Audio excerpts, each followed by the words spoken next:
Hello everyone and welcome to this Callback 24 review. Today I'm going to be telling you everything you need to know about Callback, and as usual, if you do have any questions, please leave them in the comment section down below. I'll also be leaving a discounted link in the description of this video so that you can always get your money's worth for Callback. So basically, Callback 24 allows you to increase lead generation and sales simply by having a click-to-call widget on your website. So the dashboard, as you can see, looks like this, and basically it allows you to set up this widget so that people can actually access it.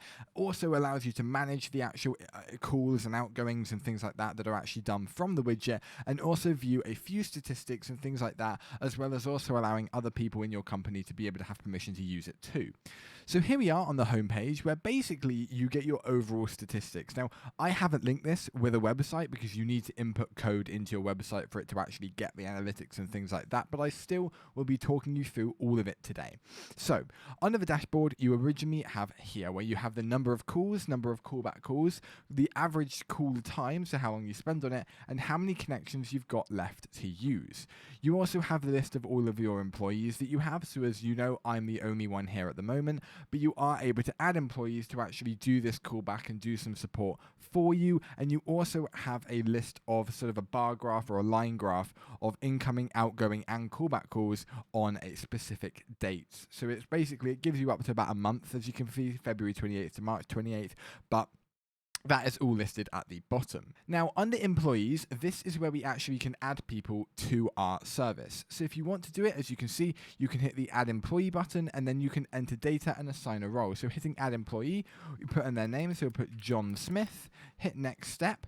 We then need to put their phone number, email, and then their role. And this will allow us to either put as employee or a manager. So obviously this really depends on what permissions they'll have, whether they're able to edit and do more administrative privileges, or whether they're just able to access the calls and go ahead and do them one by one.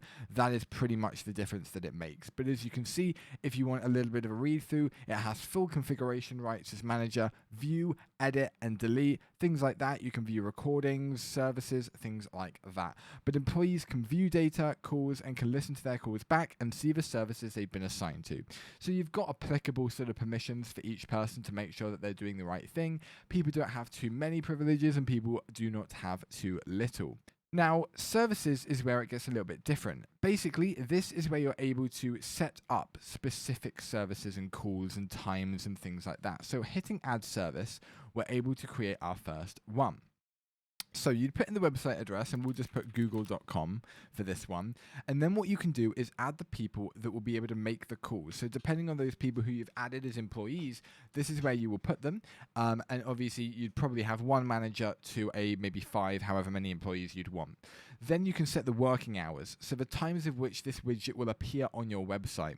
You can select either all days, so 7 days a week, and select the time for that. You can make it 24/7 if you want, or you can do Monday to Friday, which are work days, or if you want, you can customize it completely to suit your needs. So if you only maybe work Monday, Wednesday, and Friday, then you're able to do that. And maybe you do Sunday, but you only want people to contact you between the hours of 4 o'clock and let's say 5 o'clock.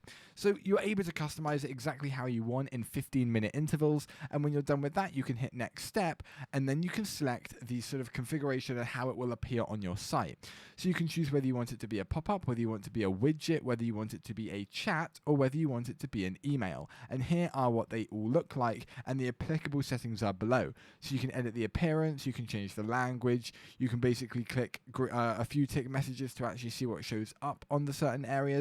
You can enable Facebook Messenger, you can enable Smarts Up, you can also enable email messages to send messages to your email, or people can have it emailed back to them when you've received a response, all that sort of things like that, which makes it really customizable, and you can basically communicate with your customers exactly how you'd actually like to. Under calls, you have a list of callbacks, incoming and outgoing ones. You can also listen to the recordings. As you can see, basically all you would need to do is look at all of the calls that you've had. It will tell you when it was added, the name, phone number, employee that took the call, things like that. And you're sort of able to view the details about specific things. So if you do record it, for instance, you're able to listen back to that and see if maybe there's been an argument on the phone where you want to have a little conversation with your employee about maybe what happened, things like that. And that would be really, really handy. So you can sort out any issues that may have arisen.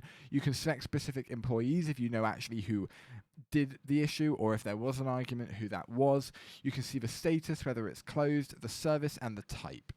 Now, moving on to reports is the overall information about how your calls are, sort of a summary, more or less. So you have sort of the overall report of how many you've got incoming, outgoing, and callback. We've already seen this graph. You also have number of call tracking connections from sources and number of callbacks from sources. As you can see, we don't have any events, but they would appear there. Calls by tags, employee calls by tags, answered calls, missed calls, things like that. And the most effective employees, so if you want to maybe give employees a raise or a bonus or sort of a certificate, things like that, you'd be able to look there. And all these other sort of aspects and statistics that you're able to obviously look through. So it really gives you a nice in-depth look about how everybody is performing, and that's one of the things that I really like about Callback. One of the other real benefits is you also have the option to add plugins and services. So as you can see here, you can integrate it with many of these different things. So if you've created your website, for example, on WordPress, you are able to integrate it with your WordPress site. So instead of having to create it completely from scratch and code this in, you can simply import into a ready-made website and have it ready for you almost instantly. All you would need to do is download the plugin and fill out the applicable options in order to do that, but it's really handy. They've got a large plethora of almost 15 sites that you're able to use.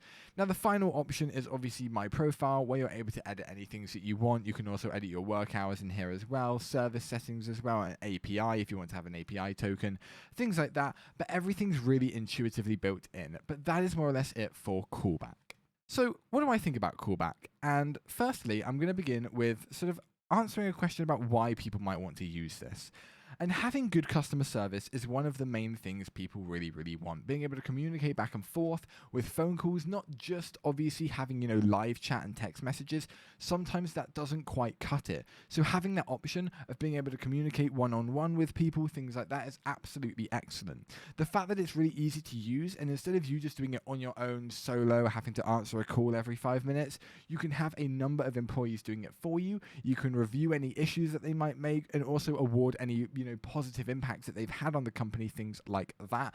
I also love the fact that you can just view everything, look back in time to see where things have gone right or wrong, and you're also able to make sure that all of your different things have different work hours, and for different maybe aspects of your company, you can have one sort of sector open at maybe 1 or 2 days, and another sector open on other 2 days, things like that. Also, finally, the integration with the plugins means that people do not have to be using, external websites, things like that.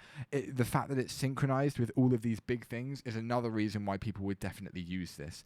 As for whether I would recommend it, the simple answer is yes. It's very easy to recommend this.